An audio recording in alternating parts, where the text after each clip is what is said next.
Fala DS, seja muito bem-vindo à aula 2 do nosso mini curso DS na prática. E nessa aula nós vamos continuar o nosso desenvolvimento dos nossos dados, da manipulação da nossa planilha de dados para poder responder as perguntas que o CEO da empresa do Airbnb deixou para a gente. Então essa aula 2 tem muito foco em análise de dados. O objetivo dela é ensinar você a conseguir carregar os dados, uma planilha de dados no seu computador, fazer algumas seleções de colunas, algumas manipulações de dados, para que você comece realmente a trabalhar com dados em busca de responder perguntas de negócio, como aquelas três que o CEO do Airbnb fez para a gente na última aula. Então, o foco dessa aula é ensinar você alguns comandos, alguns códigos, para que você comece a manipular os dados e seja capaz de responder as perguntas do CEO. Lembrando que essa segunda aula do nosso mini curso de 4 aulas, todas as dúvidas que vocês tiverem, postem lá no nosso grupo de apoio do Facebook, que é um grupo de estudos para esse mini curso aqui. Também postem as respostas de vocês e procurem ajudar as outras pessoas, que também é um ato bastante legal. Bom, então bora para nossa aula. O que eu preparei aqui para você hoje, DS? Primeiro eu vou recapitular a aula 1 com você, então a gente vai relembrar um pouquinho dos passos que a gente fez, principalmente do ponto de vista de planejamento. Então, o que a gente planejou, o que a gente vai entregar, como que a gente estruturou o passo a passo para fazer essa entrega e o mais importante, quais ferramentas nós precisávamos para poder responder aquelas perguntas. Depois disso, eu vou ensinar para vocês alguns comandos para você fazer realmente a análise de dados, manipular alguns dados e procurar responder as perguntas do CEO. Depois o nosso CEO, obviamente, não satisfeito, fez mais perguntas para a gente. Essas perguntas vão ter um nível de dificuldade um pouco maior e vai elevar as nossas habilidades para o próximo nível.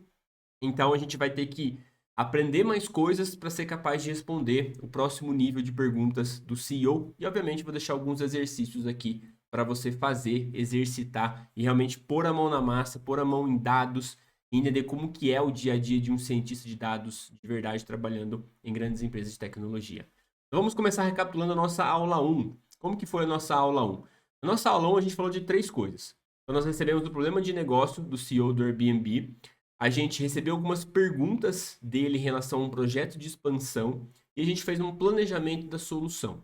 Então, só para recapitular o problema de negócio, que é o mais importante, que nunca a gente pode tirar o olho daqui, porque é para isso que a gente manipula os dados, para resolver um problema de negócio. A gente sempre tem que dar os próximos passos na análise de dados, sempre com o foco no problema que a gente está resolvendo. A gente nunca pode perder o foco no problema, senão a gente vai cair no erro da maioria das pessoas, que é focar na ferramenta e não na resolução do problema. Então, só recapitulando aqui, né? Depois de uma boa preparação, você prestou o processo seletivo para trabalhar na renomada empresa de aluguel de espaços chamada Airbnb. Após a primeira semana de recepção, você se junta ao time de cientistas de dados na empresa, né, que tem foco em expansão das operações da empresa na cidade de Nova York, nos Estados Unidos.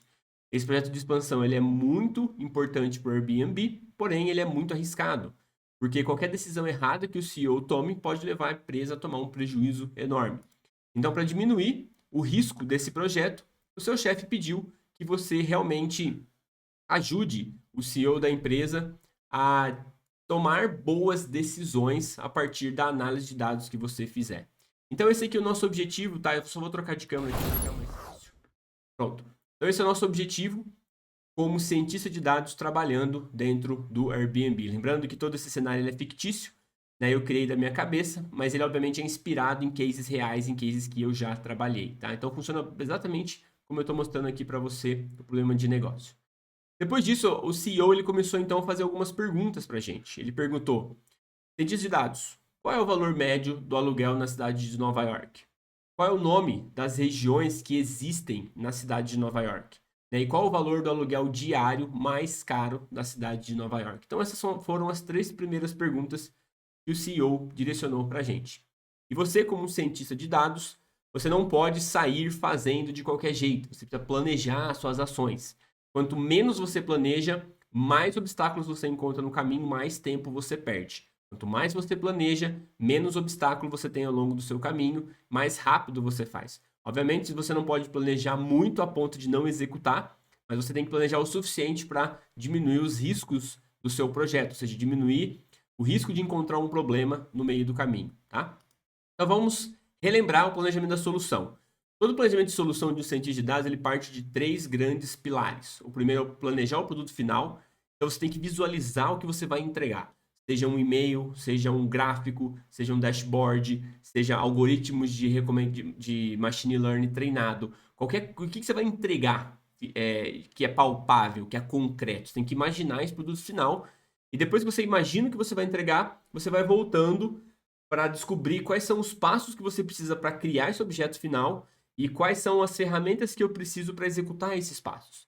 Então, um processo de construção de um projeto de ciência de dados, ele parte sempre do que você precisa entregar para aonde estão as ferramentas que eu vou usar. Então, primeiro você visualiza, você planeja o que você vai entregar de palpável. Como é que as pessoas vão usar a minha solução? Depois você dá um passo anterior e fala, cara, quais são os passos então que eu preciso passar para construir essa solução? E para eu fazer esses passos, quais são as ferramentas que eu preciso utilizar? Esse é um processo. Se você decorar esse processo e masterizar isso, você vai ser capaz de resolver qualquer problema, não só em dados, mas na sua vida de maneira geral. Então, a primeira parte do nosso planejamento da solução é você planejar o produto final. Então, é basicamente responder a pergunta: como vamos entregar as respostas para o CEO? Como é que a gente vai entregar essa solução aqui? A gente pode escrever um e-mail, a gente pode escrever uma planilha, a gente pode enviar um gráfico com algumas visualizações, né? A gente pode colocar dentro de uma ferramenta específica de visualização e a gente pode escrever um algoritmo treinado.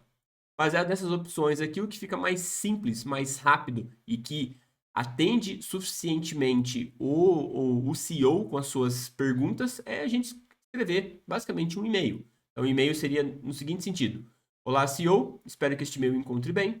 Meu nome é Meigro, sou cientista de dados do time de expansão. Segue abaixo as respostas das perguntas de negócio solicitadas, referente à expansão de Nova York. Então, a gente vai colar essas perguntas no corpo do e-mail e abaixo a gente vai colocar as respostas. Então, a resposta seria mais ou menos essa aqui, né? Para a primeira pergunta, que é qual o valor médio do aluguel na cidade de Nova York, a resposta seria: o valor médio do aluguel é de $1.100. Obviamente, isso aqui é um chute. Isso aqui a gente vai olhar os dados, analisar os dados e vai substituir esse valor aqui pelo valor real. A gente vai vir aqui e vai colocar isso aqui. Né? Quais os nomes das regiões existentes na cidade de Nova York? Pode ser, por exemplo, Bronx, né? Brooklyn e Manhattan. Mas eu não sei se são exatamente essas regiões. Então, isso aqui eu vou olhar os dados e vou substituir os valores reais que estão no conjunto de dados. Né? Qual o valor do aluguel diário mais caro? Eu coloquei aqui $5.000, mas eu não sei realmente se esse é o valor mais caro. Então, eu vou ter que analisar os dados que eu tenho para poder realmente descobrir qual é o valor mais caro do aluguel. Então, dado que eu tenho que produzir esse e-mail com essas respostas, quais são os passos que eu tenho que fazer para poder encontrar os valores reais dessas respostas? Planejar o processo é realmente planejar os passos para você encontrar a resposta. Nesse caso, eu preciso coletar um conjunto de dados, que é uma planilha de dados, que dá para mim realmente os elementos, né, que eu preciso. Cada coluna precisa ter alguma informação para que eu consiga manipular essa planilha e chegar nos resultados.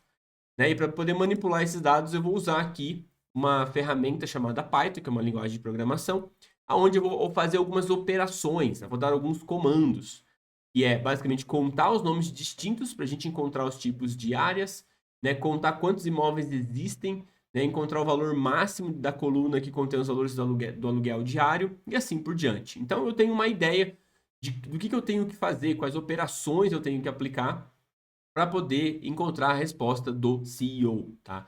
E para esse projeto a gente vai usar esse conjunto de dados aqui, chamado New York City Airbnb Open Data.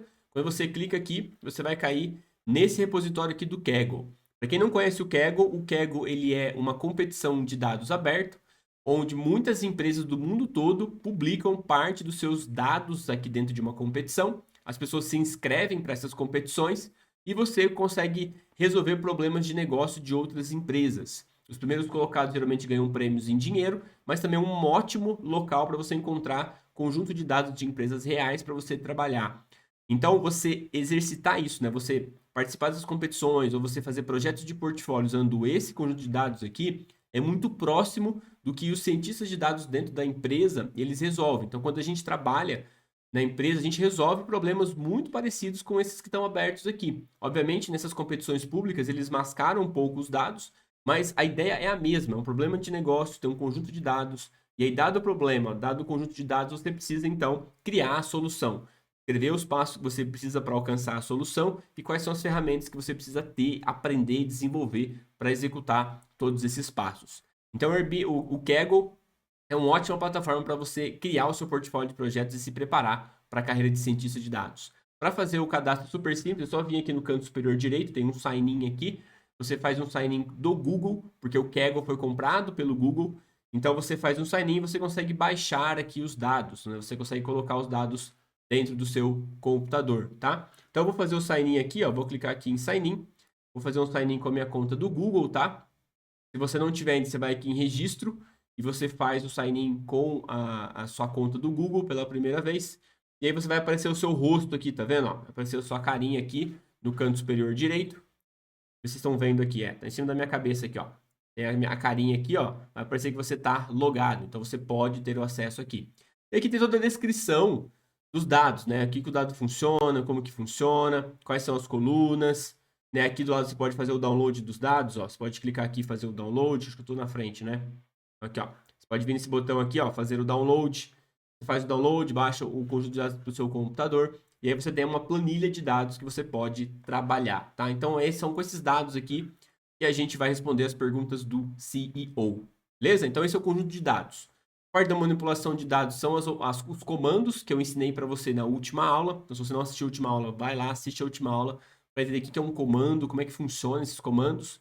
E as ferramentas são aquelas que a gente já decidiu, que é basicamente Python, que é uma linguagem de programação. Vamos usar a média, né, que é um cálculo estatístico, e o Google Colabs, que vai ser a nossa ferramenta. Se fosse outros projetos, como por exemplo, um projeto onde eu tenho milhões de linhas, talvez eu não pudesse usar o Python, talvez eu pudesse usar o Spark. Então já é uma outra ferramenta que a gente teria que aprender para poder aplicar nesse projeto e responder as perguntas de negócio. Ah, Meigro, mas eu estou trabalhando com dados no Excel, então posso usar o Excel também. Ah, mas o Excel ele não suporta mais de 10 milhões de linhas, que é o tamanho da minha planilha, então vamos para o Python. Ah, mas o Python suporta até não sei quantos milhões de linhas. Não está cabendo, então vamos para o Spark. Então, a gente escolhe as ferramentas baseado no tipo de problema que a gente está solucionando, e não o contrário. Se você for ter que aprender todas as ferramentas para entrar no mercado como cientista de dados, você não vai conseguir nessa vida. Você vai provavelmente na próxima vida, daqui 2, 3 vidas, você vai conseguir aprender todas as ferramentas para entrar no mercado. Se você quer entrar ainda nessa vida, cara, você tem que fazer o processo contrário. Você tem que olhar para o problema, olhar quais são as ferramentas que eu preciso para resolver o problema e aprender aquela ferramenta naquele momento. E não aprender todas as ferramentas para depois entrar no mercado. A gente tem que mudar o mindset, a gente tem que olhar para resolver os problemas e não na ferramenta que a gente precisa aprender para quando o problema chegar. Porque às vezes a gente aprende ferramenta que nem usa, ferramenta que já está obsoleta, ferramenta que já está antiga, que já tem outras melhores. Então não vale a pena começar pela ferramenta.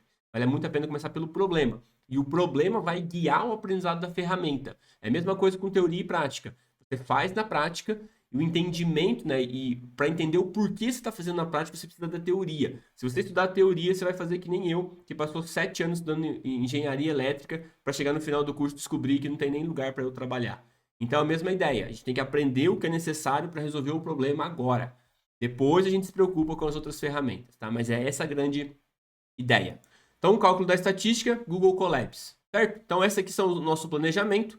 Dado o nosso planejamento, é hora da gente executar o nosso plano. Não adianta só planejar, executar agora. Então, eu vou coletar esses dados, eu vou dar um jeito de usar esses dados no meu conjunto de dados, no meu Colabs, de Google Colabs, e aí lá dentro eu vou manipular esse dado aqui de alguma forma, certo?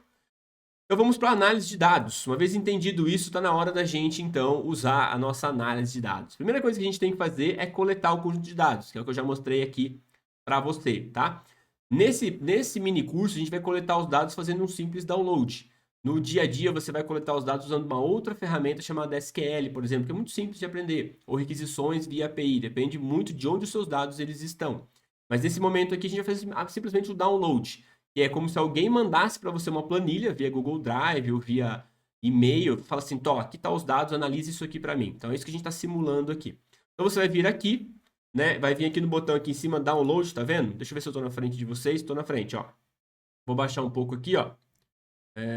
Deixa eu ver, acho que eu não consigo. Deixa eu voltar a minha câmera para cá. Olha só, aqui em cima tem um botão download, tá vendo? Você vem aqui, você clica nesse botão download aqui, ó. Aí vai fazer o download de um arquivo zipado, tá vendo? Então o arquivo tá aqui embaixo, ó, no canto inferior esquerdo. Então você vai vir aqui, vai abrir a localização do seu arquivo, certo? E aí tá no meu computador aqui, ó, tá nessa localização aqui, ó. E você vai descompactar, certo? Vou descompactar aqui, o meu já está descompactado, ó, que é esse arquivo 5, é só uma cópia. Aí aqui dentro você vai ter dois arquivos, ó, o arquivo AB Nova York City 2019.csv e um arquivo PNG aqui, certo? Que é o mapa de Nova York. Então são esses dois arquivos que a gente vai precisar para a gente começar a manipular os dados, certo? Então eu vou voltar aqui, fiz o download bonitinho, vou trocar minha câmera para ficar a câmera mais longe, beleza? E aí agora, então, a gente vai trabalhar com esses dados aqui. Primeira coisa que a gente vai fazer é utilizar um comando para a gente ler planilhas. Então, como que eu faço para eu ler planilhas e colocá-las dentro do meu Google Colabs para que eu consiga manipular os dados? A gente tem alguns comandos para isso, tá? Então, o que que eu vou fazer? Eu vou voltar aqui no meu Google Drive, ó, o meu Google Drive que a gente utilizou na aula anterior. Então, você vai lá no Google Drive, que você criou o Colabs. Na pasta Meu Drive aqui, logo no comecinho, vai ter aqui, ó, Colab Notebooks. Você vai clicar nele e vai entrar. E aqui vai ter a aula que a gente fez, né? A aula 1 do mini curso. Eu vou fazer uma cópia desse aqui para eu conseguir ter dois códigos, né? Para não ficar, para eu guardar realmente o histórico disso. Eu vou clicar com o botão direito, vou clicar aqui fazer uma cópia. E aí nessa cópia aqui eu vou renomear, botão direito, renomear. Eu vou apagar essa parte da cópia aqui, vou colocar aula 2, mini curso DS. Vou dar um OK. E eu vou criar, então, um outro script aqui. Final é IPyNB, tá vendo? É muito importante esse finalzinho aqui. Aí eu vou dar dois cliques nele, ele vai abrir para mim aqui o Google Colabs, para que a gente consiga manipular os dados aqui dentro desse novo script. E é legal que fica separado, fica bonitinho, fica da aula 1, da aula 2, fica tudo pronto. Bom, então abriu aqui, só vou dar um zoom para você que é míope enxergar melhor, tá? Então fica aqui tudo bonitinho. E aí agora eu vou executar os comandos aqui para você ler os arquivos, tá bom? A primeira coisa que a gente tem que fazer, a gente tem uma planilha de dados que está aqui no meu computador, que eu acabei de baixar. A gente precisa subir isso dentro do Google Colabs, que está no ambiente de nuvem do próprio Google. Como que a gente faz isso? A gente vai precisar de alguns comandos. Lembra que o comando, ele executa alguma coisa que a gente quer. E esse comando está guardado dentro de uma biblioteca. Essa biblioteca ela é usada para a gente não precisar ter que decorar os comandos. Né? Então, como programador, eu preciso saber só a biblioteca que o comando tá e o nome do comando. Então, eu vou lá, eu importo essa biblioteca, que é a mesma coisa de ir até a biblioteca, e eu olho o comando que tem escrito dentro dela.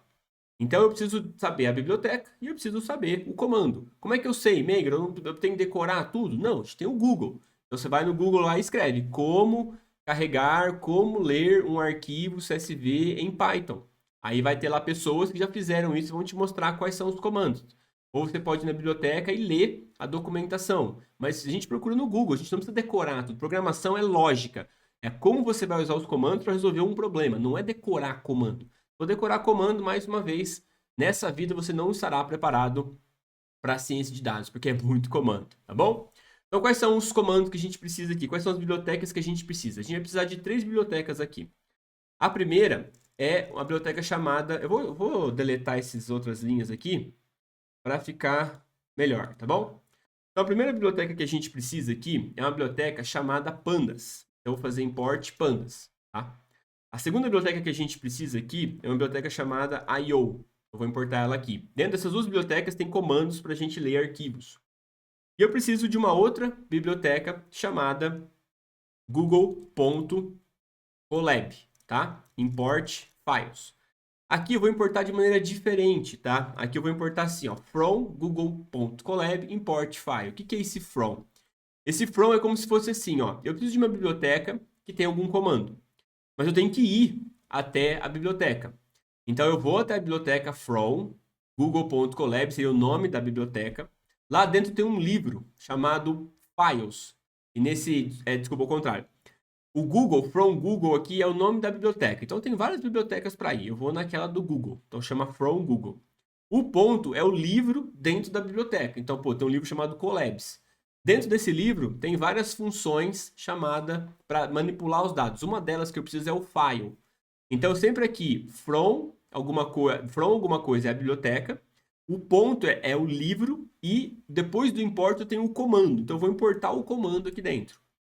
Aqui são coisas mais simples, então eu não preciso fazer esse from tal. Para algumas bibliotecas eu preciso fazer isso, para outras não. Como é que eu sei, Meiro? A gente pesquisa no Google. Quando chegar o momento de fazer, a gente como ler arquivos. Fala, ó, importa a biblioteca tal. Então tudo indicado, porque algumas pessoas já fizeram, tá? E tem um outro ponto importante que é o seguinte: eu não preciso sempre usar o nome, eu posso dar apelidos para esses comandos, para essas bibliotecas. Então, por exemplo, o pandas, ao invés de eu ficar escrevendo, por exemplo, aqui, pandas, ponto, para poder ter o comando, eu posso dar um apelido para essa biblioteca para o nome ficar mais curto. Para dar um apelido, eu coloco o comando chamado s. Então, eu estou chamando pandas como PD. Então, PD é um apelido. Sempre quando eu usar PD, é a mesma coisa que usar pandas. Mas eu uso o PD para ficar mais enxuto, para ficar mais curto, tá? Para ficar mais fácil de ler. O I/O já tá curto o suficiente, né? E o files aqui eu vou deixar sem encurtar, então eu não vou colocar um apelido para ele. Então essas são as bibliotecas que a gente vai precisar para poder carregar o arquivo. Vou precisar da biblioteca pandas, vou precisar da biblioteca I/O e vou precisar da biblioteca collab. Tá? E eu vou precisar dos arquivos, dos comandos que estão dentro dessas bibliotecas. Tá? Então, o primeiro comando que eu vou precisar, que eu vou usar, é esse files aqui, ó.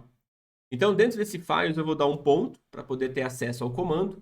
E eu preciso de um comando que ele faça o upload da minha planilha de dados que está aqui no Drive para dentro aqui do meu Google Colabs. Qual que é o comando que faz isso? O comando que faz isso é o comando upload. Eu abro e fecho colchetes, tá? Desculpa, parênteses. Depois eu vou guardar esse resultado aqui. Quando eu carregar o arquivo da minha pasta que está aqui, ó, quando eu carregar ela para dentro do meu Google Colabs, que é o meu computador em nuvem, eu preciso acessar esse arquivo, certo? Porque do jeito que está aqui, ó, eu estou pegando o arquivo, a planilha que está no meu computador, e estou colocando ela dentro do Google Colabs. Só que eu preciso acessar ela aqui agora. Como é que eu acesso isso? Eu atribuo a minha planilha dentro de uma variável. O que é uma variável? Esse é um bom ponto. Variáveis são baldes onde eu posso guardar dados. Então aqui, quando eu faço um file upload e eu faço o upload, né, eu tiro o meu conjunto de dados do meu computador e coloco na nuvem, eu preciso guardar isso em algum lugar. Preciso guardar num potinho que guarda os dados para que depois eu não precise subir o arquivo de novo. Eu posso acessar direto desse potinho. Esse potinho que a gente chama de variável. Então aqui eu vou colocar uma variável chamada uploaded. E aí que é um nome que eu posso qualquer, tá? Então eu posso colocar file uploaded. Eu posso colocar só, por exemplo, uploaded. Eu posso colocar, por exemplo, Megaron. Posso colocar, por exemplo, mini curso. Posso colocar qualquer nome aqui. E para eu pegar o resultado desse comando aqui, que é subir o arquivo do meu computador até na nuvem e jogar dentro da variável, eu uso igualdade. Igualdade em programação não é igual à igualdade da matemática. Na matemática, igualdade é uma igualdade, certo? 3 é igual a 3. Na programação, a igualdade ele é um operador de atribuição. Então, eu estou atribuindo o resultado desse comando para dentro dessa outra variável aqui. Então, eu uso o operador igual. Então, a gente sempre lê da esquerda para a direita. Aqui o que significa?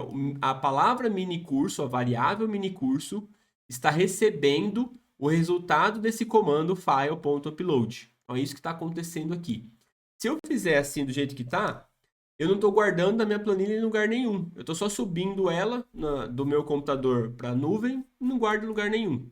Quando eu faço uma variável, que é uma palavra, que chama uploaded, poderia ser qualquer coisa, e eu coloco igual, eu estou dizendo assim, olha, computador, faz o upload para mim aqui do minha planilha local para a nuvem, só que guarda essa planilha dentro de uma variável. Atribui o resultado, atribui essa planilha dentro de uma variável que eu chamei de uploaded. Tá? Isso aqui poderia ser qualquer coisa. Poderia ser file, poderia ser arquivo. Por exemplo, arquivo uploaded. Eu sempre tenho que colocar o nome que é um indicativo do que essa variável está guardando. O que esse balde está guardando. Eu estou guardando um arquivo que eu acabei de fazer o upload. Então, eu vou lá e escrevo arquivo, underline, upload. O uploaded. Loaded. Tá? Então, eu guardo na minha variável, essa variável tem que ter um nome que é sugestivo, para eu saber o que tem tá guardado aqui dentro. Então tem que ser um nome próximo para eu lembrar disso, tá? Como a gente usa muito inglês, eu vou usar o file uploaded, tá? Que é em inglês, o arquivo feito uploaded, certo? Eu vou escrever o comando aqui. Depois disso, eu vou precisar ler esse arquivo, porque esse arquivo está guardado, agora eu preciso ler esse arquivo para poder manipular esse arquivo. Como é que eu vou ler isso aqui, tá? Eu vou pegar esse uploaded aqui, e aí vocês só vão copiar nesse primeiro momento, porque mais para frente nessa aula eu vou explicar o que eu estou fazendo aqui. Então esse uploaded tem um colchete, e aí eu vou ter aqui AB New York City 2019.csv, aqui, certo? Esse aqui é o nome do arquivo, ó, igualzinho aqui, ó. AB, underline Nova York City, underline 2019.csv, certo? Então eu vou escrever aqui agora entre colchetes, não mais parênteses, beleza? E aí eu vou colocar aquela função, ponto, essa biblioteca, na verdade, I/O, e eu vou usar um ponto aqui, ó. Eu vou colocar aqui embaixo para ficar mais fácil, ó. Então, I/O, ponto. Agora eu preciso de uma função que leia isso para mim. Então, essa função que lê, ela se chama bytes, com B maiúsculo, tá? E o I/O maiúsculo também. Aí eu abro e fecho parênteses. Aí esse comando, ele lê para mim um arquivo. Mas cadê esse arquivo? É esse arquivo aqui, ó, uploaded. Então eu vou cortar ele aqui e vou colocar ele aqui dentro, ó. Porque eu preciso passar para esse comando que lê arquivos qual é o arquivo que eu quero que ele leia, certo? E depois eu preciso ainda passar um outro comando chamado read_csv para poder ler esse arquivo CSV. Só que aonde está esse comando read CSV? Está dentro do pandas, que eu tenho que acessar digitando o nome, ponto. Só que como eu dei um apelido para o pandas aqui de PD, eu posso simplesmente vir aqui e fazer PD ponto. E aí eu vou abrir e fechar parênteses aqui. Então ele vai me perguntar assim, beleza, você quer ler um arquivo CSV, Meigron? Cadê esse arquivo CSV? Aí eu venho aqui, copio tudo isso aqui, recorto e colo aqui, certo? Então tá todo mundo guardado aqui, ó. E aí eu tenho que atribuir esse resultado, esse arquivo, dentro de uma variável, certo? Essa variável vai me ajudar a conseguir acessar esse arquivo do computador, ao invés de ter que subir ele do meu computador para a nuvem e depois acessar, tá bom?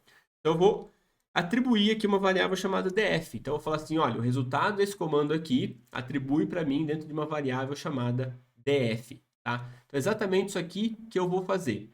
Eu só vou criar um código diferente para vocês verem aqui o processo, ó. Então, eu vou colocar um em cada bloco de código, tá?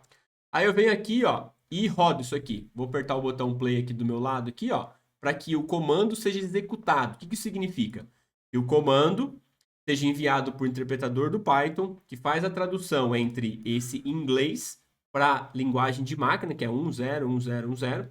O computador vai entender que eu quero ler o arquivo do meu computador para a nuvem, depois acessar esse arquivo da nuvem, vai executar isso para mim, vai mandar o resultado para o interpretador vai traduzir novamente do 101010, que é a linguagem de máquina, para a linguagem humana, e o interpretador vai me mostrar o resultado disso, tá? Então, quando eu vim aqui rodar, ó, vou rodar aqui. Aí, o que ele está fazendo? Ele está rodando, ó. Se você olhar aqui no canto, deixa eu trocar minha tela de novo. Se você olhar aqui no canto superior, ó, ele colocou aqui o RAM e colocou aqui o disco, tá vendo? Então quer dizer que conectou, funcionou bonitinho. Só que ele dá um erro aqui, ó, tá vendo? Ó, ele escreve aqui, nome do erro, trackback, alguma coisa aqui, e no final tem aqui, ó, o nome do erro. O nome PD não está definido. O que ele quer dizer aqui? Ele quer dizer assim, Meigron, olha, eu traduzi isso aqui para o computador, mas ele não entendeu o que é esse PD. O que você quer dizer com esse PD? Então, o computador ele não sabe o que é o PD. Por isso que ele escreve aqui, ó, não está definido. Que é como eu não sei o que é PD, Meigro. Me explica o que é PD. E por que o computador não sabe o que é PD? Porque eu não rodei a biblioteca, eu não importei as bibliotecas que tenham um comando para poder ler o arquivo. Então, o computador não sabe o que é PD. Porque se você olhar aqui no entre colchetes, ó, ele é o número 1, tá vendo? Então, é a primeira linha que eu rodei. Essa primeira linha que eu rodei, significa que essa aqui eu não rodei ainda, ó, por isso que ela está vazia aqui em cima. Se eu não rodei, significa que eu não disse para o computador quais são as bibliotecas que ele tem que usar. Então, por isso que deu erro aqui. Então, o que eu tenho que fazer? Eu tenho que vir aqui e rodar essa linha. O ideal é que eu rode a linha de cima para baixo, todas na sequência, tá? Então, agora, ó, tá vendo? Ele leu aqui o 2, bonitinho. Aí eu vou rodar a segunda linha aqui, ó. que é a minha terceira execução, e ele vai falar assim para mim, ó, escolha um arquivo. Aí eu vou vir aqui, clico no Choose, aí eu venho aqui no Downloads, venho aqui no Archive 5, que foi a pasta que eu fiz o download, e clico aqui, ó, AB, Nova York City, 2019.csv. E aí eu venho aqui e faço um Open. O que ele está fazendo? Ele está carregando o arquivo do meu computador para a nuvem. E aí ele mostra aqui uma porcentagem, ó, 9%, 10%. Então, quando tiver 100%, ele carregou todo o arquivo na nuvem. E aí a gente vai ter que pegar esse arquivo que está na nuvem, jogar para dentro aqui do Collabs, dentro de uma variável, para a gente continuar acessando. Se a gente não colocar dentro da variável, toda vez que a gente precisar acessar esse arquivo, a gente vai ter que fazer o upload dele. Se você não tem uma internet muito boa, vai demorar mais. Obviamente, quanto maior o arquivo também, mais demora. Mas como ele tem aqui uma barra de progressão, fica mais fácil você saber exatamente o quanto falta, né? O quanto falta para você terminar aqui, tá? Então tem que tomar muito cuidado com isso. O primeiro ponto de atenção é o seguinte: as linhas têm que rodar em sequência. Porque se você não rodar a linha que importa as bibliotecas, o comando que você usa, o computador não vai saber, o interpretador vai traduzir, mas o computador vai falar assim, olha, eu não sei o que é PD, você não me disse o que é. Quando eu executo essa linha aqui, significa que o computador, o interpretador pegou essa linha, transformou em linguagem de computador e mandou para o computador. O computador falou assim, ah, ele quer essas bibliotecas aqui, então deixa eu importar essas bibliotecas aqui. Ele importou a biblioteca. E aí, uma vez que ele importou a biblioteca aqui, beleza, agora eu posso usar os comandos bonitinho. Então, eu venho aqui e uso os comandos, tá vendo? Então, ó, rodei a linha 2, rodei a linha 3, ele falou assim, ó, ficou salvo aqui, tudo bonitinho. Agora, se eu rodar essa outra linha aqui, que vai ser minha quarta execução, por isso que tem aqui um código 4, tá vendo, ó? Então, significa que ele tá funcionando bonitinho, mas aí ele deu aqui um outro erro, ó. Ele tá falando assim, ó, byte, IO, no attribute, bytes, IO. E aí eu escrevi bytes errado, tá vendo? Eu escrevi bytest. Na verdade é bytes. Então eu escrevi errado esse valor aqui, ó. É bytes sem o... Deixa eu ver, é sem o T. Tá vendo? E o upload aqui também, ó, ele vai dizer assim, ah, não existe upload, Meigro. Por quê? Porque aqui tá escrito upload. Mas aqui tá escrito file upload. Então eu tenho que vir aqui, copiar, colar aqui dentro, ó. E aí eu executo do jeito que está aqui, tá vendo? E aí apareceu verdinho, quer dizer que a execução foi um sucesso. E olha só, é minha quinta execução, porque eu estou executando uma coisa atrás da outra, apesar de ser a terceira linha, é minha quinta execução, tá bom? E aí deu certo aqui, ó. Então eu quero que agora vocês pausem esse vídeo e repitam esse processo que eu fiz exatamente aqui. Então escrevam as bibliotecas que vocês precisam, cujos comandos estão lá dentro. Depois, façam um upload do computador faz o upload do arquivo do seu computador para a nuvem, com esse comando aqui. E depois leiam esse arquivo que está na nuvem e coloquem dentro de uma variável chamada df. Façam exatamente aqui. Pausa o vídeo aqui e faça esse exercício aqui. Se tiver alguma dúvida, poste lá no grupo do Facebook, tá bom? Mas faça o exercício até aqui, beleza? Antes de continuar, e agora é hora da gente explorar isso. Eu quero explicar um pouquinho mais as variáveis aqui com vocês.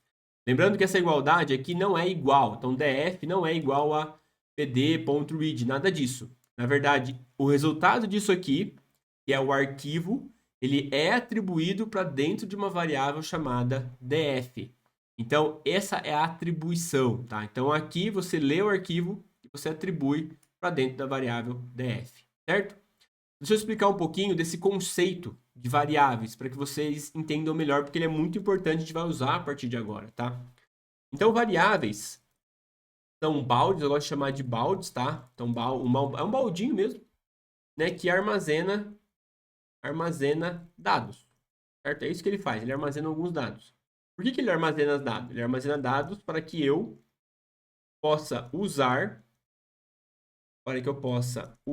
os dados a partir desse balde e não precise fazer todo o processo de leitura de um arquivo do meu computador para a nuvem e depois da nuvem para o Collabs. Ao invés de fazer todo esse processo, eu posso fazer ele uma vez só. E aí, depois que eu faço uma vez só e guardo dentro de uma variável, de um balde, eu posso acessar o dado direto do balde. É como se eu pegasse a mangueira de jardim e eu colocasse água dentro do balde. depois eu caminhasse 1 km para poder limpar a casa, por exemplo. Então, quando eu vou limpar a casa, eu vou molhar o pano, eu não preciso ir até a torneira, a 1 km de distância. Eu posso molhar o meu pano no balde que eu já trouxe. Então, eu guardo, eu armazeno a água lá do balde, lá da torneira até o balde, para eu usar a água do balde. Aqui eu estou fazendo a mesma coisa. Ao invés de acessar o arquivo que está lá no meu computador, eu faço ele uma vez só, guardo dentro de um balde, depois eu uso o arquivo dentro desse balde. Fica muito mais simples, mais rápido de poder trabalhar, tá? Então é isso que eu estou fazendo aqui. E aí o único cuidado é que esses baldes, eles guardam dados. Esses dados podem ser de algum tipo. Então eu posso guardar um número, então 0, 10, 12, 15. Eu posso guardar também nomes, categorias, né? Meigram, curso, ciência de dados. Eu posso guardar nomes, isso. Eu posso guardar listas, que são lista de coisas, não só lista de compra mesmo. Então tem os itens lá da lista de compra. Eu posso guardar uma lista dessa.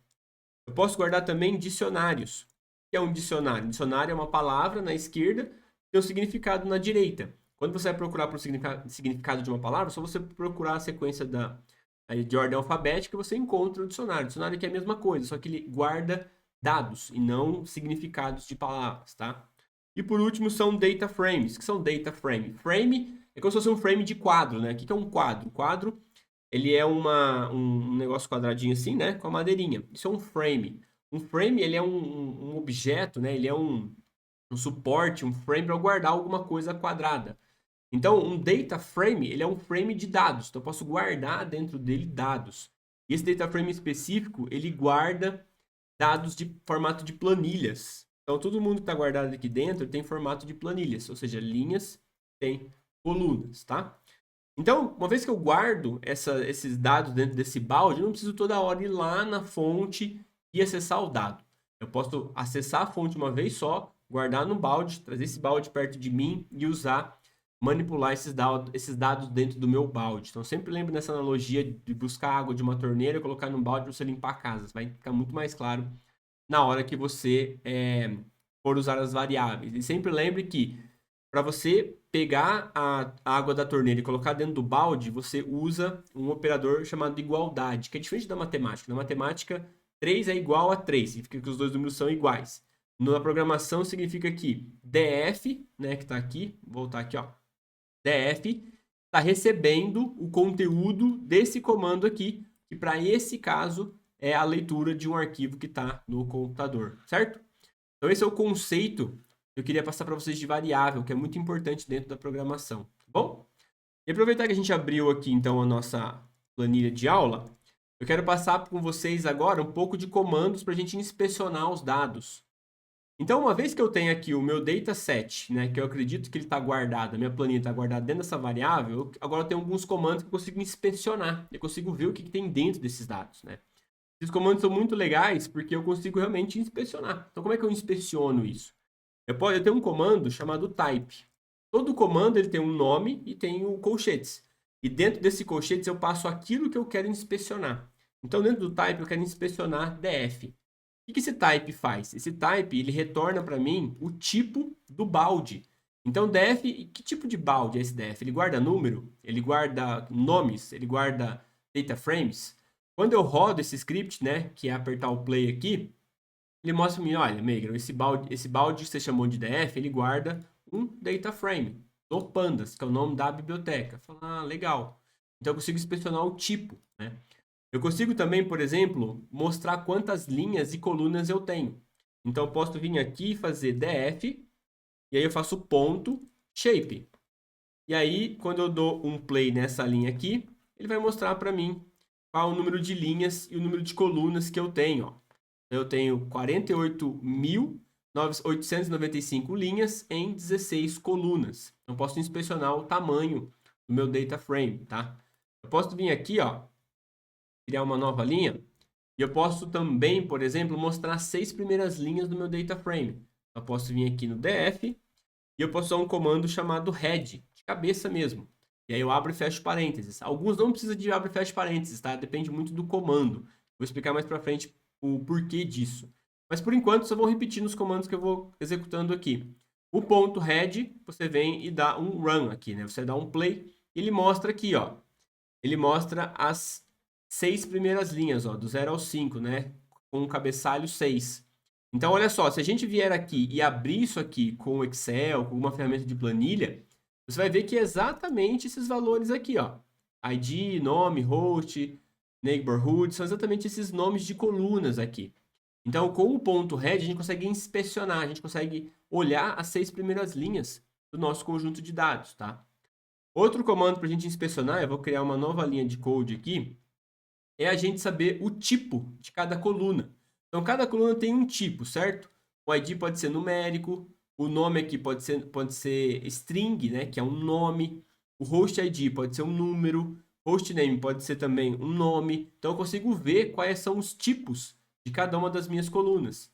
Para isso, eu posso vir aqui no df, digitar ponto, dtypes. E aí, esse comando aqui, ele me ajuda a entender quais são os tipos de colunas. E aí, obviamente, ele deu erro aqui porque eu escrevi errado.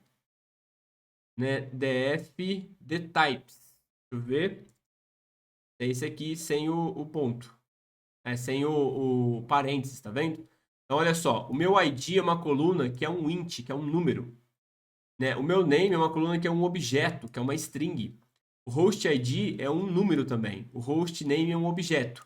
Mais pra frente eu vou explicar para vocês o que significa ser um objeto, o que significa ser um número. Mas por enquanto foquem em saber que esse comando existe para poder inspecionar o seu conjunto de dados já está de bom tamanho, certo? O outro ponto legal que eu posso inspecionar é saber quantos valores nulos eu tenho em cada uma das colunas. Então vamos imaginar que a last review, por exemplo, aqui, ó, ela tem um dado faltante, que é esse NA aqui, tá vendo, ó? NA significa não é aplicável, ou not a number, né? Não é um número, ou não é um objeto. Então, como que eu faço para contar quantos desses eu tenho por coluna? Porque isso aqui vai ser um dado extremamente importante para a gente. Porque através desse valor a gente vai saber se esse dado está faltante. Quando esse dado está faltante, ele deu alguns problemas na nossa análise. Né? Então, o número de reviews faltante aqui está dizendo que para esse registro da Elizabeth aqui, está faltando o reviews por month. Ou ela nunca recebeu nenhuma review, ninguém nunca fez uma review do apartamento dela, ou a gente escreveu no banco de dados de maneira diferente, de maneira errada. Então a gente precisa identificar isso aqui e tratar isso aqui, tá? Então, para eu saber quantos NAs, ou seja, quantos dados faltantes, quantos dados not a number eu tenho em cada coluna, eu posso dar uma sequência de comandos. Que é a seguinte sequência: posso vir aqui no df, que é o baldezinho que está a minha planilha, eu faço um ponto, eu faço aqui isNA para saber quantos NAs eu tenho, e depois eu faço uma soma dessas colunas. Quando eu executo isso aqui, ele mostra para mim assim, ó, Megan, a coluna name você tem 16 dados faltantes. A coluna host name você tem 21 dados faltantes. A coluna last review você tem 10.052 dados faltantes. Quantas linhas a gente tem? A gente voltar aqui, ó, a gente tem 48 mil linhas. Essas 48 mil linhas, 10 mil linhas eu tenho esse last review aqui como vazio. Então eu tenho que tomar uma decisão disso. O que eu vou fazer aqui? Eu vou deletar? Eu não vou deletar? Eu vou continuar? Então o que eu vou fazer aqui, tá? Então isso aqui mostra o número de dados vazios que eu tenho. Depois eu tenho aqui no último comando para inspecionar, eu tenho aqui, por exemplo, um comando chamado dfinfo. Ele meio que faz um conjunto de funções que inspecionam. Então, por exemplo, def.info, eu tenho aqui, ó, o número de linhas, né? E eu tenho aqui o tipo de cada uma delas, tá vendo? Então, eu consigo saber exatamente direto o tipo e o nome das colunas, sem ter que digitar isso separadamente, tá? Esses são algumas funções, né, alguns comandos que ajudam você a inspecionar alguns dados, tá? Então, eu vou escrever isso aqui para você, ó. Vou escrever aqui. Comandos para inspecionar uma planilha de dados. Eu vou colocar aqui, ó. Comando número 1. Descobrir o tipo da variável, que é o balde, e guarda algum dado. Então você usa o dtype, tá? Eu vou colocar aqui, ó. Depois, o segundo comando aqui é descobrir o número de linhas e colunas da planilha de dados. Então, você vai usar aqui o df shape. Vim aqui, vou recortar e vou usar o df shape aqui.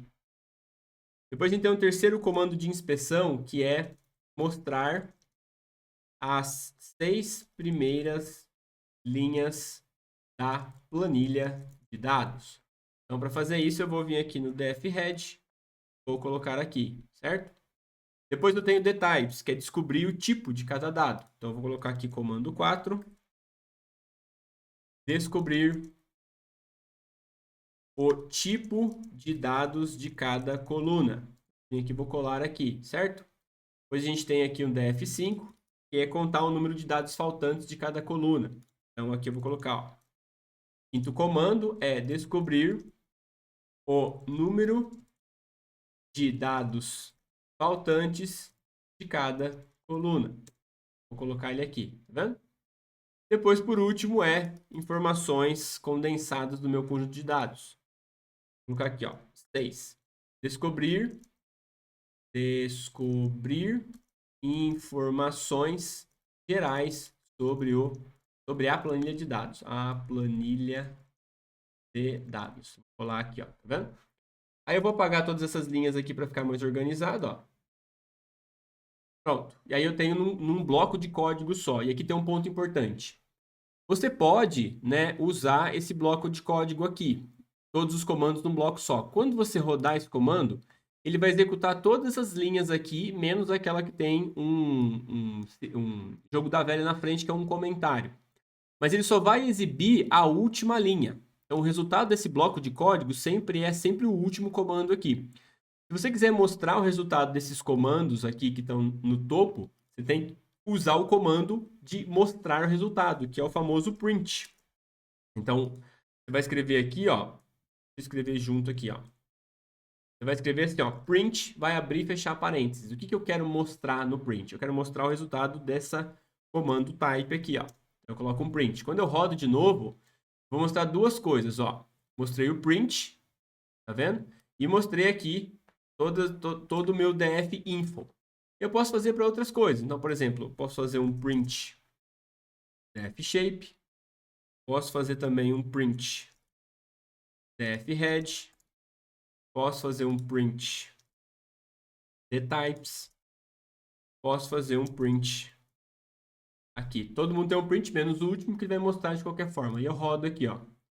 E tá vendo, ó? Ele vai mostrando aqui, ó. Então, esse aqui é o resultado do primeiro comando. Esse aqui é do segundo comando. Esse aqui são as 6 primeiras linhas. Depois eu tenho aqui os tipos, bonitinho. Então, ele vai mostrando para mim no mesmo código, no mesmo bloco. Agora eu falei, amigo, tá muito feio e tal. Aí, se você vem aqui e divide, né? Então, você cria um texto. Vou pegar aqui. Você cria um bloco de texto para cada comando. Então, eu venho aqui, ó. E aqui eu quero que só mostre o meu type. Beleza, mostrou só o type aqui. Aí eu crio um outro bloco de comando aqui, ó. Corto aqui, colo aqui e executo. Aí, ó, mostrou só isso aqui. Ah, eu quero mais um outro bloco de código. Então, eu vou vir aqui, vou recortar, vou colar aqui e vou executar. Então, eu consigo separar as minhas execuções aqui, tá vendo? Então, você escolhe aí a maneira que você quer fazer para ficar mais organizado. Mas se você colocar todos os comandos num único bloco de código, não se esqueça de colocar o print, senão somente o último comando daquele bloco será exibido, tá bom? Para você exibir, você cria um bloco de código por comando, porque assim você tem só um único comando em cada bloco, né? Então, não vai ter problema, certo? Então, esses aqui são os primeiros códigos para a gente inspecionar um conjunto de dados. Próxima parte aqui é a gente, então, entender um pouquinho sobre como a gente filtra linhas e colunas, tá? Que é a última parte dessa aula aqui. Então, primeiro a gente precisa saber o significado das colunas. E esse aqui eu vou deixar como exercício para vocês lerem esses significados. Eu só vou sair da frente para vocês verem. Mas vocês lerem isso aqui, né? O que o ID significa, o que o nome significa, o host ID, host name, neighborhood, latitude, longitude, price e assim por diante. Então, leiam isso aqui para vocês entenderem o que cada coluna faz, tá? Então, vou deixar como exercício para vocês, porque as perguntas do CEO serão sempre feitas em relação ao nome da coluna, a descrição dela, e não do nome, porque o CEO não sabe que o nome do host é host underline name. Ele sabe o que é nome do host. Ele vai te falar assim, cara, quantos hosts eu tenho? Então, você tem que saber que o nome do host é a coluna hostname. Ele não vai chegar e vai falar assim, olha, vê para mim qual que é o neighborhood mais rentável. Não, ele vai falar assim, cara, qual que é o bairro das regiões aí mais rentável? Então, ele vai dizer o nome da descrição e você tem que entender como que os desenvolvedores criaram um banco de dados para mapear esse nome, essa descrição aqui dentro dessa coluna, tá? Então, você precisa ler isso aqui, tá? Isso aqui foi tirado basicamente do próprio nome aqui, né? Que você tem informações aqui sobre o que cada coisa significa. Então aqui a gente já fez o trabalho, né, para você entender o que cada coluna significa. Então leia isso aqui, porque nos próximos exercícios a gente vai precisar muito desse ponto aqui, certo? Então a gente precisa agora aprender um pouquinho sobre selecionar colunas, né? Então existe uma forma da gente selecionar algumas colunas. Então quando eu volto aqui no minha aula, eu falo assim, Meigron, se eu fizer então um código aqui, por exemplo, df.head e abrir e fechar parênteses, eu sei que eu consigo ver as 6 primeiras linhas e todas as colunas, certo? Se eu fizer aqui um df.shape sem o parênteses, eu sei que eu consigo ver um número de linhas e número de colunas, mas eu não quero ver as 16 colunas, Meigro, eu quero ver só duas, por exemplo. Eu quero ver a coluna price e a coluna hostname. Como que eu faço para selecionar duas colunas dentro de uma planilha de 16? A gente faz o seguinte procedimento. A gente vem aqui e cria uma lista, como se fosse uma lista de mercado.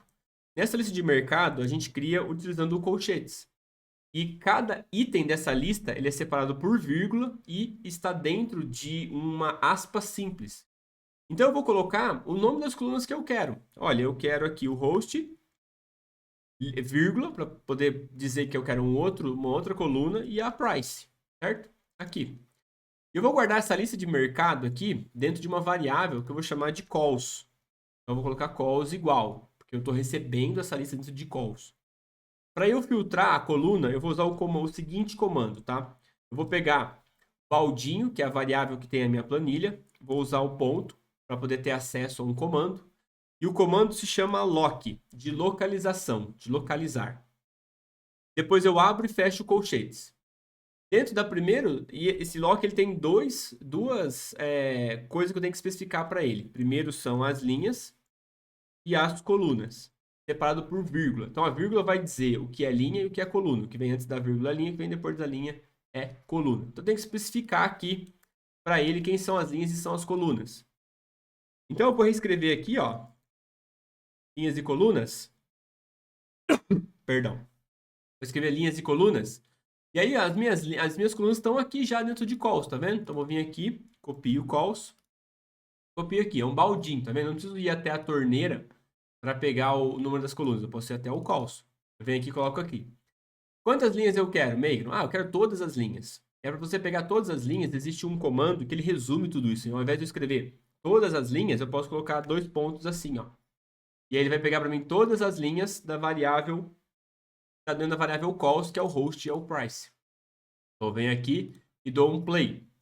Ele mostra para mim, ó, amigo, não tem o host. Por que não tem o host aqui? Porque o nome da coluna está errado, ó, é host name. Então eu venho aqui e corrijo. Host underline name. Ele está dizendo aqui, ó, host não é um index, ou host não existe. Aí eu venho aqui, rodo de novo. Aí apareceu aqui, ó, host e o price. Então aqui eu tenho duas colunas, tá vendo? Antes eu tinha 16 colunas aqui, agora eu tenho só duas. Então esse é o procedimento que eu faço. Eu seleciono as colunas que eu quero, guardo dentro de um baldinho, depois eu uso uma função chamada lock, de localização, faço quantas linhas eu quero e quantas colunas eu quero. Obviamente eu não preciso colocar calls aqui, o que eu posso fazer é copiar aqui, ó. Já que isso aqui está dentro de calls, e o calls está aqui, eu posso substituir o calls por isso. Ele também funciona. Então, é um exercício que você faz aí também. Vou apertar o rodar aqui, ó. Ele funciona bonitinho. Só que eu não quero expor isso aqui em meio, eu quero guardar numa variável. Então, eu faço igual. Vou atribuir esse resultado dentro de uma variável que vai se chamar df1, certo? Eu rodo novamente. Ele não vai exibir, porque agora está guardado dentro de df1. Se eu quiser exibir, eu vou lá, dou um df1.head para exibir as primeiras linhas. Vou lá e rodo de novo, tá? Então, é assim que a gente seleciona linhas aqui no nosso conjunto de dados, através dessa forma aqui, ó, desse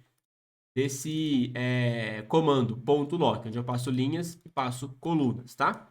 Então, eu vou colocar aqui, ó. Eu vou escrever o comando set aqui, ó. Underline set. Como selecionar colunas em uma planilha dados. Então, eu venho aqui, uso o meu DF, que é o meu baldinho, certo? Se tivesse outro nome aqui, ó, se tivesse, por exemplo, ao invés de ser DF, tivesse, por exemplo, Meigaro. Teria que colocar o nome aqui do baldinho, Meigaro, certo? Uso a função chamada lock e eu coloco as linhas e as colunas que eu quero selecionar. Desse jeito aqui, ó. Eu vou deixar aqui como exemplo, ó. Exemplo. Aí, como que eu faço? Eu venho aqui df.lock. Quem são as linhas? Eu quero todas as linhas. Eu coloco 2 pontos. Quem são as colunas? As colunas estão dentro de uma variável chamada calls, que é basicamente hostname. Como é um nome, eu preciso colocar as aspas simples. E aí eu separo as duas colunas através de uma vírgula. E aí eu coloco aqui price. E aí depois eu venho e substituo aqui no lugar das colunas o meu calls. E aí eu rodo isso aqui. Ele vai recuperar para mim somente essas linhas aqui, ó. 48.895 linhas e 2 colunas. Certo? Então é assim que eu seleciono linhas. Por que isso vai ser importante? Porque isso é manipulação de dados. Estou manipulando os dados, selecionando linhas e selecionando colunas. E é assim que a gente vai conseguir responder as perguntas de negócio, que é o nosso próximo passo aqui, ó. Filtrando as linhas não vazias, eu vou explicar para vocês no próxima aula, porque ela é importante aqui para a gente fazer a conta, tá? Mas é basicamente o que a gente tem que fazer aqui, ó. Aqui embaixo no comando de baixo, eu vou criar, por exemplo, um comando df, aqui que é o meu conjunto de dados, né? Se eu fizer um ponto head, eu mostro as primeiras linhas aqui. Eu preciso selecionar somente quem não é nulo, as linhas que não são nulas. Então eu venho aqui, por exemplo, e eu uso uma função, que é uma função que permite eu selecionar, eu dropar, na verdade, né? Eu jogar fora todas as linhas que tem pelo menos uma coluna vazia. Esse comando se chama drop NA. Eu vou explicar com mais detalhes, mas eu quero que vocês só apliquem isso por enquanto. E todos os conjuntos de dados que não forem vazios, as linhas que não forem vazias, eu quero jogar dentro de uma nova variável chamada df1. Então eu venho aqui e executo aqui, ó. Agora olha só que interessante, eu vou criar mais um código aqui. Se eu fizer df1.shape para mostrar o número de linhas e colunas, eu der um play, o número de linhas e colunas é menor, ó, é 38.000. Antes, sem deletar essas linhas, a gente viu que era 48.000. Então, estou jogando 10.000 linhas fora, que é exatamente o número de linhas que eu tinha aqui com vazio, né? Com a coluna Last Review vazio. Então, eu estou jogando essas 10.000 linhas fora para poder trabalhar em cima aqui do meu DF1, tá? Então, é isso que eu vou fazer aqui a partir de agora. Então, agora que eu tenho meu DF1, eu vou usar esse baldinho aqui para poder responder as perguntas de negócio do CEO, tá? Então, como é que eu vou responder as perguntas de negócio do CEO? Primeira coisa, eu vou lembrar o que ele perguntou. Então, eu venho aqui na parte de cima, certo? Eu copio tudo bonitinho aqui, ó. Desde a solução, né? Eu vou copiar aqui, ó. Perguntas do CEO. Eu vou copiar já a solução pronta, ó. Vou copiar aqui. Vou descer até aqui dentro da minha perguntas de negócio. E vou colar aqui, ó. Bonitinho, tá vendo? E agora, lembra que eu tinha que substituir esses valores que eu achei que estavam certos pelos valores reais? Então, é exatamente o que a gente vai fazer agora. Vamos substituir isso aqui, ó. Eu vou deixar um espaço vazio aqui. Vou deixar um espaço vazio aqui. E vou deixar um espaço vazio aqui, ó. Tá? Esse aqui eu vou colocar tudo bonitinho. Vou tirar esse aqui também, ó. Pronto. Beleza. Então, qual o valor médio do aluguel na cidade de Nova York? Como a gente vai calcular isso aqui, ó? Primeira coisa, eu vou colocar aqui, respondendo as perguntas de negócio do CEO. Então, primeiro ele quer saber a média. Vou até copiar aqui a pergunta que ele quer, ó. Qual o valor médio? Como a gente vai fazer isso aqui? A gente precisa pegar primeiro o valor do aluguel. Qual que é a coluna que tem o valor do aluguel? Se eu não lembrar de cabeça, eu posso vir aqui, ó, meu DF1. Lembra que é o DF1 que eu estou trabalhando agora, ó. Não é mais DF. Tá? DF tem todos os meus conjuntos de dados. DF1 tem somente os dados que não têm valores vazios nas linhas. Então, tem que usar o DF1 agora. Se eu fizer um df1.head, dar um play, eu consigo ver o nome das colunas certinho. Então, eu vou selecionar para mim a coluna que tem os preços. E no caso aqui é a minha coluna price. Então, eu venho aqui, coloco uma lista, como vai ter um elemento só nessa lista, é o price. Vou guardar isso dentro de calls, bonitinho. Depois vou fazer df1.lock, tá? Vou fazer aqui embaixo, ó, df1.lock. Aí eu tenho aqui linhas e colunas. Essas são as colunas que eu quero, tá dentro de calls aqui. Quais são as linhas? Todas as linhas, tá vendo? E aí eu vou rodar esse script aqui para ver o que está acontecendo. Ó. Quando eu rodo, eu tenho todo mundo na coluna price. Agora eu tenho que tirar uma média disso aqui. Como é que eu faço a média? Né? Existe uma função, um comando que a gente aprendeu na aula passada, que calcula a média. Então o que eu vou fazer? Eu vou usar esse comando. Qual é a biblioteca que esse comando está armazenado? É uma biblioteca chamada NumPy. Então eu venho aqui em cima para ficar organizado. Escrevo aqui, ó, import NumPy as np, certo? Depois eu volto lá no finalzinho. E aí eu vou fazer o seguinte, ó, np, que é o nome do apelido que eu dei para a biblioteca, ponto. Agora eu posso acessar os comandos. O comando é min. É esse aqui, tá vendo? E ele calcular a média do quê? A média dessa coluna aqui, ó. Onde está essa coluna? Ela é o resultado dessa função aqui, desse comando aqui. Eu posso vir aqui cortar e colar aqui dentro, ó. Mesmo jeito. Ou eu poderia vir aqui, ó, colocar isso aqui dentro de uma variável que eu chamo de price. E aí eu venho aqui e coloco o price aqui dentro, tá na mesma. Quando eu rodar isso aqui, ó, ele vai dar um erro. Por que ele vai dar um erro? Porque o computador fala assim, olha, eu não sei o que é NP. O interpretador traduziu para mim esse código em inglês em linguagem de máquina, 1001, mas eu não entendi o que é price. Então, o que é price? Por que isso aqui não existe? Porque eu não disse para o computador o que é. E por que eu não fiz isso? Porque eu escrevi aqui em cima o código e eu não dei o play. E olha só, esse aqui foi o segundo comando que eu executei. Aqui é o comando 35 já. Então, eu estou executando isso aqui muito depois de ter executado esse antes. Como eu coloquei uma linha nova aqui, eu não consegui executar isso aqui. Então, eu vou dar um play de novo, ó. Ele vai ser execução agora 36, tá vendo? Aí, agora sim, tem a execução 36. Agora eu vou lá e executo de novo, que vai ser a 37 agora, né? E ele vai mostrar aqui para mim o preço, ó. Então, a média de preços das cidades de Nova York, né, dos imóveis na cidade de Nova York é 142. Então, eu venho aqui, ó, e coloco, é 142 dólares, certo? Tem até uns trocados aqui, ó, 33. Então, essa é a média. Essa é a nossa primeira resposta para o CEO. Cara, olha, o valor médio de aluguel na cidade de Nova York é 142. Agora, quais são os nomes das regiões? O nome das regiões, eu vou criar mais uma linha aqui, ó, e vou colocar. Vou colocar aqui como 1, né? E vou colocar aqui como 2, ó. Qual o nome das regiões? E como é que eu sei o nome das regiões? Eu posso vir aqui, não lembro mais o nome das colunas, eu posso vir aqui em cima e vejo o que tem de região. Então, por exemplo, ó, vamos pensar que a região, ela é esse neighbor group aqui, tá vendo? O que eu vou fazer? Eu preciso contar os valores únicos dessa coluna. Então, o que eu vou fazer? Eu vou descer aqui até o final. Eu vou usar uma função chamada unique, né? Uma biblioteca NP, onde eu tenho um comando chamado unique. Ele conta para mim algo único, exatamente como eu mostrei na aula anterior, que é algo único. O que é esse algo único? Esse algo único é essa coluna neighborhood aqui. Como é que eu seleciono somente esse neighborhood group do meu conjunto de dados? Como ele é um nome, eu coloco aspas simples aqui nele, certo? Depois eu coloco ele dentro de uma lista, que é uma lista que tem um único valor. E depois eu atribuo essa lista dentro de uma variável chamada calls. Depois eu venho aqui dentro de df1.lock. Eu tenho que passar aqui as minhas linhas e as minhas colunas. As colunas são essas aqui, ó. Apesar de ter uma coluna só, eu passo ela aqui calls. Linhas eu quero todas. Tá aqui. Esse comando vai resultar para mim somente a coluna neighborhood. Então eu vou colocar aqui como fosse região. Jeito aqui.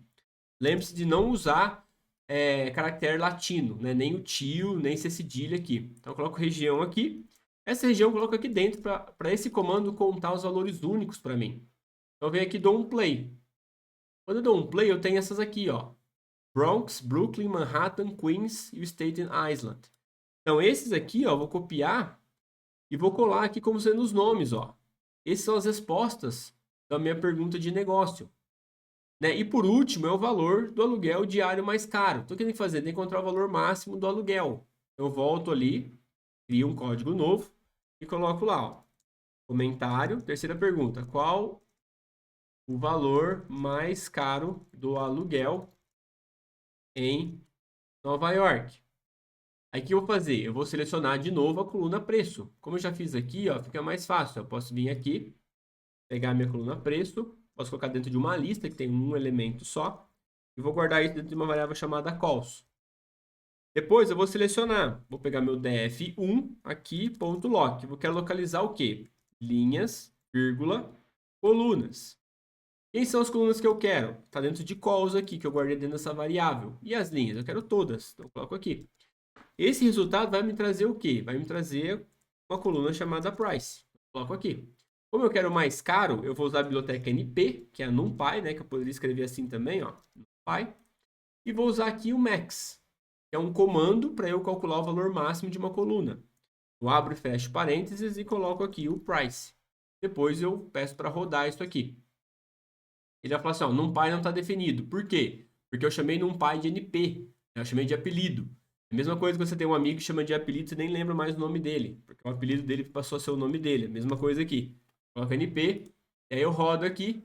E o valor máximo aqui, ó, é de $10.000. Então eu venho aqui, copio e coloco aqui, ó, o valor do aluguel mais caro de Nova York é $10.000. Vou colocar vírgula aqui, vou colocar o ponto. Sim. Tá? Então é isso, minha gente. Essas são as respostas do nosso querido CEO. O que a gente faz agora? A gente escreve isso aqui num e-mail bonitinho e manda para ele. E esses são os códigos aqui que foram responsáveis para a gente poder responder as perguntas de negócio. E é assim que a gente vai fazendo. As pessoas vão perguntando, pedindo para a gente mais coisas para fazer. E aí a gente vai respondendo as perguntas, tá? O que eu quero que vocês façam aqui? Pausem esse vídeo e refaçam todos esses comandos que a gente aprendeu aqui. Carregar os arquivos do computador na nuvem e depois acessar esse arquivo, né? Fazer os comandos, todos os comandos de inspeção, para você treinar os comandos de inspeção. Coloque esses comandos dentro do mesmo bloco, coloque em blocos separados para você ver a diferença, né? Olhe também, selecione colunas, não só a host na minha price, mas selecione outras colunas, vai brincando, vai trocando a quantidade de elementos dessa lista aqui, vai selecionando diferentes elementos, vai vendo como que isso se comporta, vai fazendo isso. Deleta essas linhas através desse comando dropNA, que eu vou mostrar para vocês como que ele funciona na próxima aula, né? Vai vendo o tamanho do arquivo, o tamanho da planilha, vai fuçando e vai respondendo as perguntas de negócio, você tem que chegar no mesmo resultado que eu cheguei aqui, tá bom? 142 é o preço médio do aluguel, as regiões são a Bronx, Brooklyn, Manhattan, Queens, Staten Island, e o valor mais caro é um valor de aluguel de $10.000 a diária, tá bom? Então, pausa esse vídeo aqui e refaça todos esses scripts, porque agora é hora de você fazer mais alguns exercícios, tá? Mas antes disso, obviamente, a gente mandou esse e-mail para o CEO, ficou muito feliz com a gente, mandou um parabéns, ou parabéns, DS, é isso que eu queria. Agora eu consigo tomar decisões melhores. Se eu sei que o valor médio do aluguel é 142 e tem uma casa aqui de um inquilino que está tentando vender, tentando alugar um quarto a R$ 190, então a $190 a diária, eu posso ver que está um pouquinho maior que a média, então tem que buscar apartamentos que estão mais próximos da média. Né, as regiões as regiões que eu atuo, quando eu vou fazer a expansão do Airbnb, eu sei quais regiões eu não estou trabalhando, então eu vou expandir a operação do Airbnb para regiões que eu não tenho atuação ainda. Né? Pô, se o valor do aluguel mais caro é $10.000, então eu tenho que olhar qual que é esse tipo de acomodação, é uma casa completa, é só um quarto, aonde fica, né? Como que é a vista disso, então eu tenho que pedir para o meu time de vendas dar uma olhada com mais carinho aqui. Então olha só quantas decisões ele consegue tomar baseado em 3 respostas que você deu. Agora a gente vai evoluindo isso aqui para fazer com que as respostas fiquem cada vez mais sofisticadas, cada vez mais claras, tragam cada vez mais informação, e a gente passe realmente mais munição para o CEO tomar boas decisões, né, e ter o menor risco possível, tá? E foi isso que ele fez. Ele passou aqui para a gente mais perguntas de negócio. Então, o que o CEO quer agora? Ele quer saber quais são as categorias de imóveis que estão cadastrados dentro da base de dados. Ele quer saber se existem quantos usuários, quantos hosts únicos estão cadastrados na base de dados. Ele quer saber como que é a variação de preços em imóveis em Nova York. Ele quer saber se existem imóveis mais baratos ou mais caros em Manhattan? Então, será que os imóveis que estão dentro do Airbnb são baratos ou são caros? Como é que você responde isso para o seu CEO? Ele pergunta também qual que é a distribuição do número de reviews. Será que existem muitos imóveis com poucas reviews? Ou seria que existem poucos imóveis com muitas reviews? Como é que está a concentração disso? Como é que está a distribuição disso? Para responder essas perguntas de negócio, a gente vai precisar de algumas ferramentas da estatística que eu vou ensinar para vocês na próxima aula. Então, exercícios para vocês fazerem logo depois que vocês fizerem os códigos da aula. Mas eu quero que vocês façam para mim. Qual é o número de linhas total do conjunto de dados? Calcule o valor máximo das quantidades de anúncios do host do imóvel. Quais os tipos de dados de cada coluna? Qual o tipo de dado faltante do conjunto de dados? Qual o número de dados faltantes do conjunto de dados? Quero que vocês selecionem as seguintes linhas. Selecione a linha para mim, identificadora do registro, o nome do anúncio da plataforma, o ponto geográfico de latitude, de longitude, o tipo de alocação, o preço do aluguel e a quantidade de revisões. Esses nomes aqui, vocês vão ver que não está igual ao nome da coluna, porque isso aqui é a descrição da coluna. Você precisa ir lá naquela tabela, entender, ler aquilo para saber qual é a coluna que você tem que usar da planilha de dados para poder responder essa pergunta aqui, tá? Quero que você calcule o valor médio das diárias mínimas. Quero que você calcule o valor máximo das quantidades de avaliação. Quero saber quais são os nomes das colunas. Quero saber qual que é o valor mínimo da quantidade de anúncios do host do imóvel. Quero saber qual é o número total de colunas do conjunto de dados. Quero saber qual que é o valor médio da quantidade de anúncios do host. Qual que é o valor mediano, qual que é o valor mínimo. Então, esses aqui são os exercícios para vocês fazerem. Lembre-se sempre, terminou os exercícios, poste lá no grupo do Facebook. Se você tem com dificuldade de fazer algum exercício aqui ou de fazer os códigos da aula, poste lá no grupo do Facebook. As pessoas vão ajudar, eu vou ajudar você também. E se alguém postar dúvidas lá, por favor, ajude as pessoas. Eu acho que é um bom ponto, você vai aprender mais e vai fazer o bem para alguém, certo? Então essa foi a nossa aula DS, muito obrigado. Não se esqueça de colocar os prints lá no grupo do Facebook para você concorrer ao computador. Tire as dúvidas lá e peça ajuda no Facebook. E se você fez certo, ajude quem está precisando. O sorteio do computador será ao final das 4 aulas, a gente vai ter uma prova. Você vai ter uma pontuação mínima para poder participar do sorteio, tá? O sorteio vai acontecer no último dia do evento, Ciência de Dados à Origem, onde eu vou entregar um cronograma de estudos para você continuar estudando Ciência de Dados, tá? Quem já é aluno da comunidade DS não participa do sorteio. E faça sua inscrição se você não é inscrito ainda para continuar recebendo as aulas do mini curso também e receber o cronograma de cursos gratuitos que eu vou oferecer no evento Ciência de Dados à Origem. Tá bom, DS? Muito obrigado, a gente se vê na aula 3 então. Bons estudos.